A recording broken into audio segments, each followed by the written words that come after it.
G സുധാകരനെതിരെ ആരോപണമായി DYFI Alappuzha ജില്ലാ president Suresh Kumar സ്വത്തുവിവരം പുറത്തു കാണിക്കാത്തത് അനധികൃതമായി സമ്പാദിച്ചതുകൊണ്ടാണ്.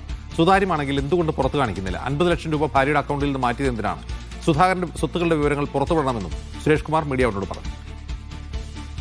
നിർദ്ദേശ പത്രിക സമർപ്പിക്കുന്നതിന് കൃത്യം ഒരാഴ്ചയ്ക്ക് മുമ്പ് ആലപ്പുഴയിലെ ഒരു ബാങ്കിൽ അദ്ദേഹത്തിൻ്റെ ഭാര്യയുടെ പേരിലുള്ള സേവിങ്സ് ബാങ്ക് അക്കൗണ്ടിൽ നിന്ന് അദ്ദേഹത്തിൻ്റെ മകൻ്റെ പേരിലേക്ക്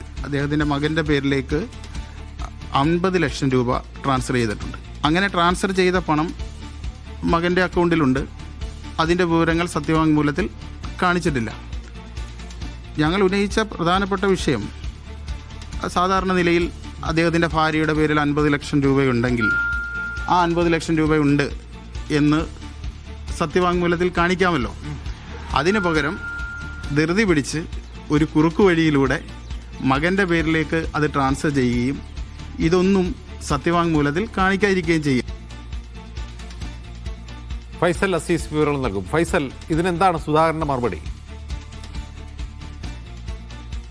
അജിൻസെ, എന്തായാലും ഈ വിഷയം, അതായത് 50 ലക്ഷം രൂപ തെരഞ്ഞെടുപ്പിന് ഒരാഴ്ച മുമ്പാണ് ഈ ജി സുധാകരന്റെ ഭാര്യയുടെ അക്കൗണ്ടിൽ ഉണ്ടായിരുന്ന 50 ലക്ഷം രൂപ മകന്റെ അക്കൗണ്ടിലേക്ക് മാറ്റിയത് എന്ന് ഡിവൈഎഫ്ഐ നേരത്തെ തെരഞ്ഞെടുപ്പ് കമ്മീഷന് പരാതി നൽകിയിരുന്നു. ആ പരാതിയിൽ ഇന്നലെ ജി സുധാകരൻ അദ്ദേഹത്തിന് മറുപടി നൽകിയിരുന്നു. അതായത് അദ്ദേഹം ഫേസ്ബുക്ക് പോസ്റ്റിലൂടെയായിരുന്നു ആ മറുപടി ഇട്ടത്.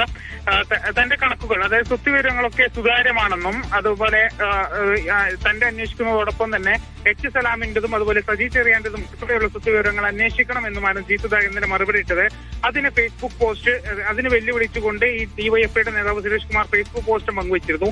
ഇപ്പോൾ അദ്ദേഹം മീഡിയ വണ്ണിനോട് പ്രതികരിക്കുന്നത്, അതായത് ഈ അനധികൃതമായി സമ്പാദിച്ച സ്വത്തുക്കളായതുകൊണ്ടാവാം അദ്ദേഹം ഇത്തരത്തിൽ സ്വത്ത് വിവരങ്ങൾ പുറത്തുവിടാത്തത്, അല്ലെങ്കിൽ ഈ നാമനിർദ്ദേശ കാണിക്കാത്തത് എന്നാണ് അദ്ദേഹം പറയുന്നത്. അല്ലാതെ എന്തിനിത്ര തിടുക്കപ്പെട്ട് 50 ലക്ഷം രൂപ ഭാര്യയുടെ അക്കൗണ്ടിൽ നിന്ന് മാറ്റിയെന്നും അതിന്റെ ഉറവിടം പുറത്തുവിടണമെന്നുമാണ് അദ്ദേഹം ഈ സുരേഷ് കുമാർ ആവശ്യപ്പെടുന്നത്. എന്തായാലും ഈ വിഷയത്തിൽ, ഈ സുരേഷ് കുമാറിന്റെ പ്രതികരണത്തിന് പിന്നാലുള്ള വിഷയത്തിൽ ജി സുധാകരൻ പ്രതികരിച്ചിട്ടില്ല. അദ്ദേഹം പ്രതികരിക്കാൻ തയ്യാറല്ല എന്നാണ് മനസ്സിലാക്കുന്നത്. ഏതായാലും ഈ വിഷയം ഇപ്പോൾ ജില്ലയിലാകെ ചർച്ചയാവുന്ന ഒരു വിഷയം മാറിയിട്ടുണ്ട്. അജിൻ.